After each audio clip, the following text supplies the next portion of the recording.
Damai sejahtera Allah Bapa yang melampaui segala akal dan pikiranmu, kiranya senantiasa menyertaimu di dalam Yesus Kristus Tuhan kita. Amin.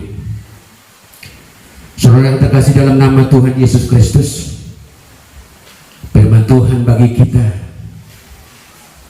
pada hari ini yang tertulis dalam kitab Lukas 6 ayat 39 hingga ayat 42. Yesus mengatakan pula sesuatu perumpamaan kepada mereka. Dapatkah orang buta menuntun orang buta? Bukankah keduanya akan jatuh ke dalam lubang? Seorang murid tidak lebih daripada gurunya. Tetapi barang siapa yang telah tamat pelajarannya akan sama dengan gurunya. Mengapakah engkau melihat selumbar di dalam mata saudaramu, sedangkan balok di dalam matamu sendiri tidak engkau ketahui? Bagaimanakah engkau dapat berkata kepada saudaramu, saudara, biarlah aku mengeluarkan selumbar yang ada di dalam matamu, padahal balok yang di dalam matamu tidak engkau lihat? Hai orang yang munafik, keluarkanlah dahulu balok dari matamu, maka engkau akan melihat dengan jelas untuk mengeluarkan selumbar itu dari mata saudaramu. Demikian firman Tuhan. Kita nyanyikan firman-Mu menjadi terang.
Saudaraku yang terkasih dalam nama Tuhan Yesus Kristus, ibadah yang sungguh indah, sebab berkat Tuhan pasti melimpah bagi setiap orang percaya.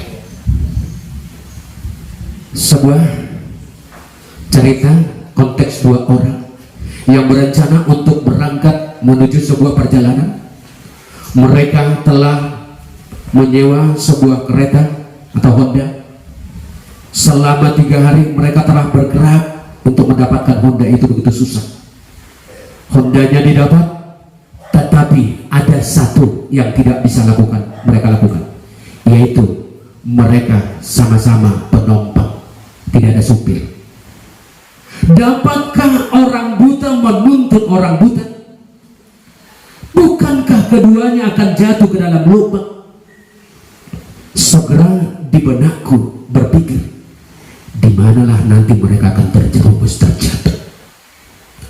Logikaku berpikir, bagaimana caranya orang buta menuntun orang buta? Toh juga orang yang berdua tadi harus berpikir, saya harus duduk di boncengan, tidak ada yang membawakan.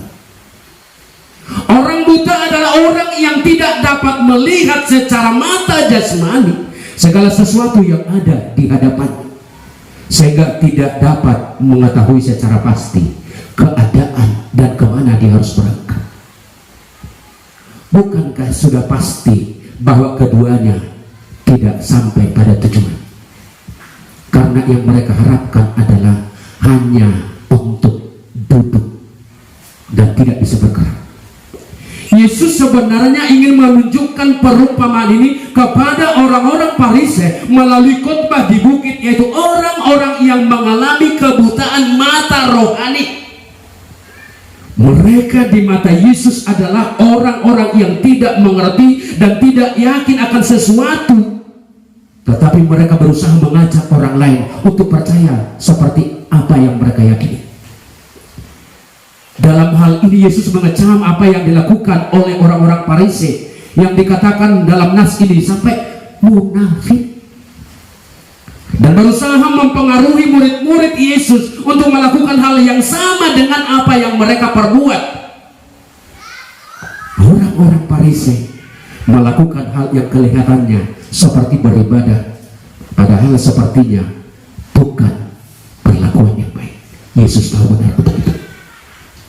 Orang buta menuntun orang buta itu sama artinya dengan menceritakan apa yang tidak bisa mereka lakukan, yang merupakan fenomena yang sering terjadi dalam kehidupan kita sehari-hari, di mana banyak orang yang hanya berusaha mempengaruhi orang lain agar yang mereka lakukan itu kelihatannya baik, sedangkan yang sebenarnya mereka lakukan adalah untuk mengetahui secara pasti bahwa hal tersebut adalah baik hanya menurut mereka.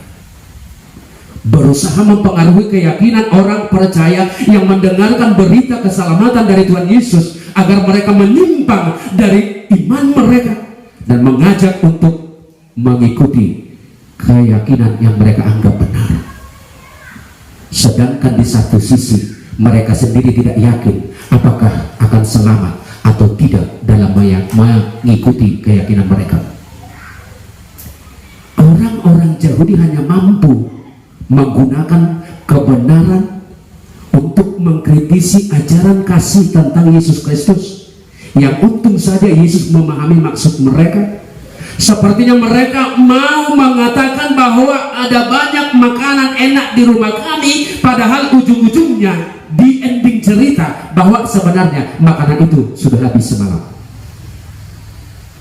Dia menceritakan yang enak itu, padahal yang enak itu tidak ada lagi.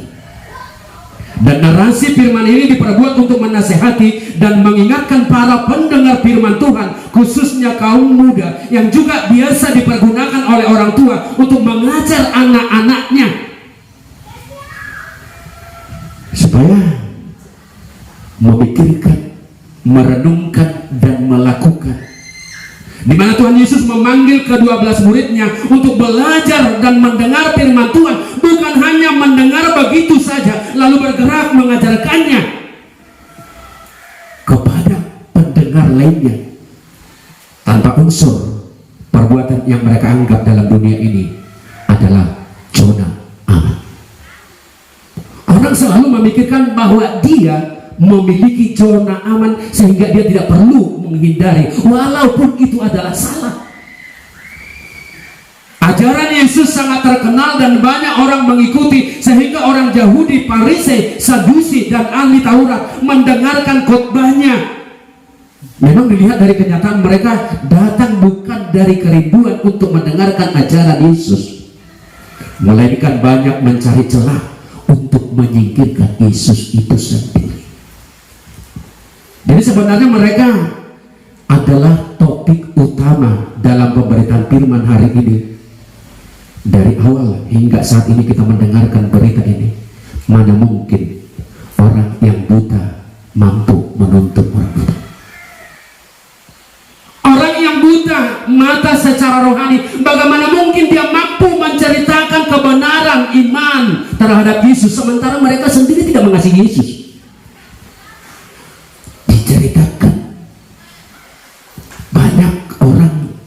Memahami tentang iman percaya tetapi mengajarkan mereka tentang ketidakpercayaannya. Bapak Ibu Saudara terkasih dalam nama Tuhan Yesus Kristus, sebaiknya kita terlebih dahulu memahami makna dari jatuh ke dalam lubang, yang bukan hanya menunjukkan bahwa mereka tidak bisa berjalan, tetapi yang jauh kita pikirkan adalah Mereka tidak bisa berjalan seperti orang normal, tetapi juga menunjukkan kelemahan dan sakitnya yang begitu dalam, di mana satu orang buta berjalan meraba jalannya dengan pakai tongkat, tetapi juga harus menuntun orang buta yang lainnya, sehingga mereka tidak melihat lubang, tidak melihat sesuatu ada di depan. Artinya tidak mungkin mereka mampu berjalan saling menuntun, dan itu tidak bisa diterima akal. Atau boleh kita gambarkan bagaimana orang yang bodoh mengajari orang yang bodoh, bagaimana mengajarkan banyak hal tentang percaya, tetapi yang mengajarkan malah lebih tidak percaya. Pengajar di sini harus memiliki rasa, karena mereka benar-benar sudah melakukannya, di mana pengalaman adalah guru yang terbaik. Hubungan antara guru dan murid, Yesus lanjutkan, seorang murid tidak lebih daripada gurunya. Dalam hal ini Yesus mau menegaskan hubungan antara Yesus dengan orang-orang percaya dan yang mengikutinya. Guru adalah sentra manajemen kasih dalam persekutuannya. Di dalam keluarga, guru yang terbaik adalah orang tuanya. Kebahagiaan akan tercapai bila mana orang tua benar-benar menjadi guru yang terbaik bagi anak-anak. Tetapi jangan berharap sukacita dan bahagia akan dapat bila orang tua tidak ada bagi anak-anaknya. Guru memiliki aturan dan teknis dan silabus mengajar muridnya untuk memiliki aturan belajar. Sebenarnya seorang guru bertanggung jawab memberikan pelajaran kepada murid, tetapi dapatkah seorang guru menghukum muridnya? Kalau dulu guru menghukum muridnya karena memang murid itu salah, tidak ada tantangan yang lain. Tetapi sekarang bila murid salah, guru pasti berpikir 10 kali lipat untuk menghukum muridnya. Musuh yang terdepan adalah orang tua. Jika murid belum mengerti, maka setiap guru harus menjelaskan lebih dalam, dan semakin dapat mengerti dan si murid menjadi sukses. Bila mana muridnya gagal atau tidak berhasil dalam pendidikannya, yang disalahkan adalah sekolahnya, yang disalahkan adalah gurunya. Nats ini juga mengajak para guru untuk membenahi diri, bukan menyesali muridnya dan segala masa depan hidupnya. Cara yang terbaik yang diminta, bagaimana seorang guru mampu mendekatkan dirinya kepada murid untuk saling membenahi, untuk saling mengenal kedudukannya. Sangat berbahaya apabila ada seorang murid maupun guru yang terbaik atau paling rajin memposisikan dirinya menjadi guru, tetapi guru memposisikan dirinya menjadi murid. Apa yang terjadi Bapak Ibu? Begitu juga sebaliknya. Guru harus memposisikan diri menjadi seorang yang terbaik di antara persekutuan itu, yang mengetahui perjalanan hidup manusia, sehingga harus mampu menjadi teladan yang terbaik pula. Bila mana seorang guru memposisikan diri menjadi murid, itu kan fatal. Karena di ayat 41 katakan, mengapa engkau melihat selumbar di dalam mata saudaramu, sedangkan balok di dalam matamu sendiri tidak engkau ketahui? Mengapa engkau melihat selumbar di dalam mata saudaramu, sedang balok di dalam matamu sendiri tidak engkau ketahui? Yang kata melihat di sini bukan saja hanya melirik, melainkan juga istilahnya mempreteli, memperhatikan satu persatu sikap. Jadi kejadian ini yang diajarkan Tuhan Yesus adalah membenahi sikap yang tidak dibenarkan dalam persekutuan. Dia mampu memperhatikan hal-hal yang kecil dari temannya, tetapi ada balok di matanya sendiri, dia tidak tahu. Apakah itu bukan keterlaluan? Inilah yang sering terjadi dalam kehidupan kita, melihat kelemahan dan kekurangan orang lainnya bagaimana. Sehingga Yesus mengajarkan, menempatkan dan menekankan dirinya untuk mengenal lebih jauh daripada menguliti kelemahan orang lain. Sampai Yesus katakan, hai orang munafik,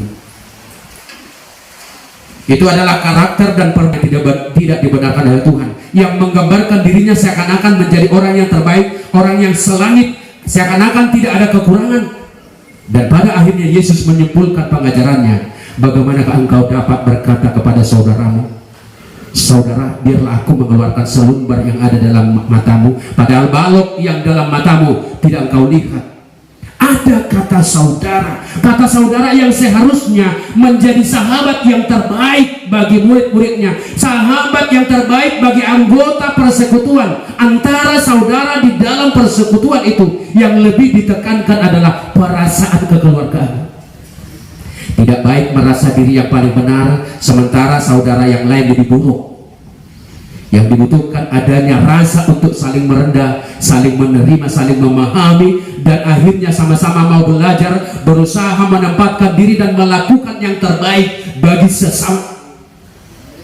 Jika di dalam persekutuan semua anggota dapat diikat dalam peranan Roh Kudus yang saling menimbang persaudaraannya, kebersamaannya, dan juga usaha saling menolong dan membangun, khususnya kepedulian kepada orang lemah, jangan sampai ada kata panggilan, hai orang munafik.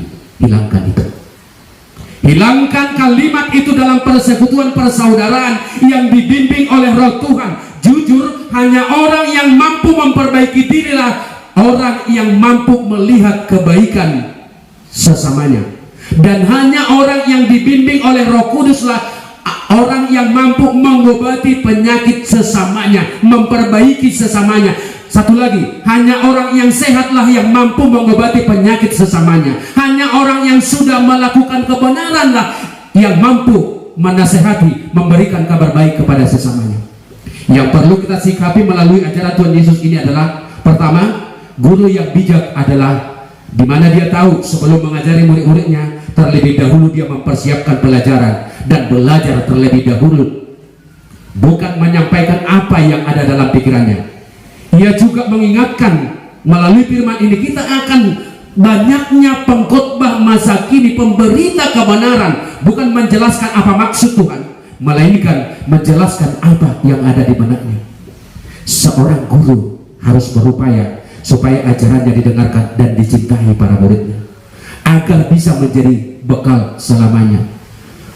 Firman yang dia beritakan sangat dirindukan, dan dia menjadi sahabat dan dirindukan. Kedua, setiap pengajar dan penasehat dalam persekutuan harus terlebih dahulu mempersiapkan dirinya agar apa yang diajarkan dan dia nasihatkan tidak terbuang sia-sia, melainkan berdaya guna dan berpengaruh. Dalam hal ini yang dikatakan pengajar itu bukan hanya guru di sekolah, tetapi juga kita semua sebagai orang tua dalam rumah tangga, dan setiap persekutuan apapun di dunia ini yang ada anggotanya. Gereja, iya, para haladunya, bukan hanya guru sekolah minggu. Hilangkan yang namanya kalimat hai orang munafik dari cara dan tingkah sehari-hari. Mari bertanya terlebih dahulu, sejauh mana kita telah belajar tentang berita kebenaran firman Tuhan sebelum kita mengajarkannya.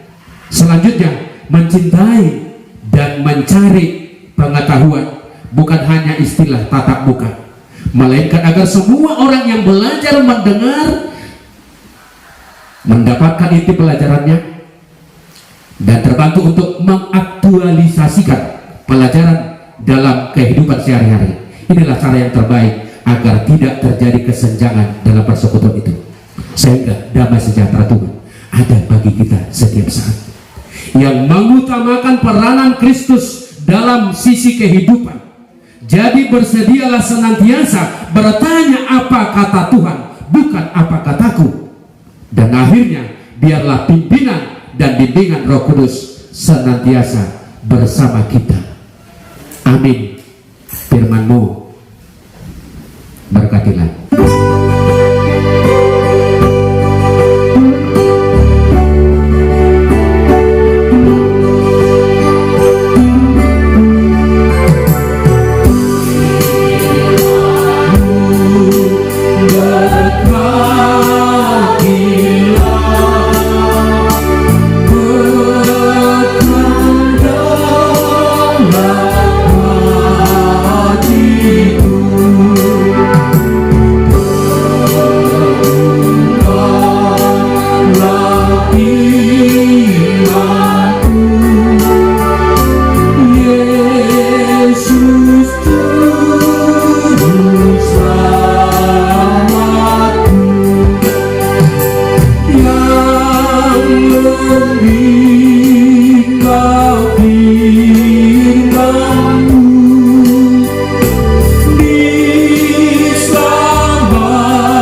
Terima kasih Tuhan.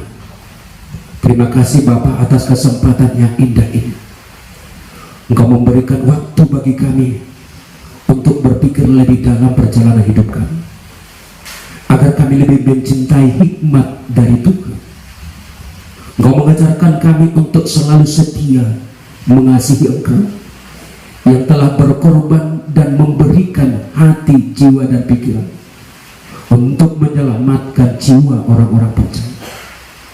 Gerejamu, umat dilanda ketakutan dengan musuh-musuh abadi kehidupan orang percaya, terkhusus pengaruh virus corona COVID-19. Kami hanya bisa mempersembahkan dan menyerahkan diri kepadamu. Mari Engkau bimbing kami untuk melanjutkan hidup kami. Engkau bimbing kami Tuhan, Engkau bentengi hidup kami sehingga kami boleh selamat dengan sukacita dan ibadah. Mari hingga tua jemaat-Mu Tuhan, Engkau di kami Tuhan. Engkau jadikan kami Tuhan orang yang mengenal Engkau saja, tidak takut akan dunia, tetapi takut akan Engkau, karena pengetahuan yang baik ada padamu melalui Yesus Kristus Tuhan dan Juru Selamat kami. Amin. Kita puji Tuhan kita melalui nyanyian kita, buku ND 392 ayat 1 dan 4. Saya pasiat Tuhan.